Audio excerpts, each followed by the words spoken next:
Добър вечер, казвам се Любка Василева и съм адвокат и медиатор от България. Благодаря за възможността с това видео да допринеса за каузата на Mediación en Colombia, този път на родния си български език. Занимавам се с медиация вече почти 20 години. Аз съм един от първите медиатори в България, съосновател на Професионалната асоциация на медиаторите в България и също така дългогодишен обучител по медиация. Вероятно вече знаете, че медиацията е средство за извънсъдебно разрешаване на спорове, където трето неутрално лице, обучено в управление на конфликти, а именно медиаторът, подпомага спорещите страни да намерят доброволно разрешение на спора. Извън тази дефиниция обаче медиацията е много повече, защото тя ни помага да запазим човещината дори тогава, когато сме в конфликт. Защото за разлика от останалите средства за извънсъдебно решаване на спорове, медиацията изследва не само правните и чисто рационални аспекти на проблема, но също така и човешките му измерения, емоциите, нуждите, притесненията на страните.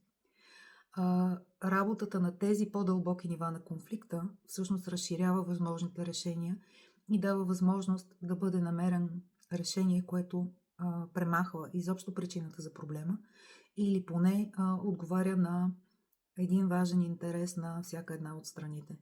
По този начин се стига до решения, които и двете страни искат, затова и изпълняват доброволно в по-голямата част от случаите. И дори когато не може да бъде намерено решение по съществото на спора, медиацията винаги води до намаляване на напрежението и подобряване на комуникацията, защото позволява страните да се видят една друга не като врагове, а като човешки същества.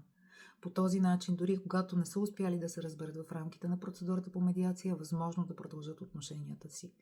И именно в това за мен е най-голямата сила на медиацията. Ако трябва да дам само един съвет и на медиаторите, и на страните, той би бил: влезте в медиацията отворени, с любопитство. Слушайте, за да разберете перспективата на другия човек, без да осъждате. Защото по този начин се отваря пътя към взаимното уважение и доверие, към диалога, който всъщност води до решение. Благодаря за вниманието и щастлива и успешна нова година на всички!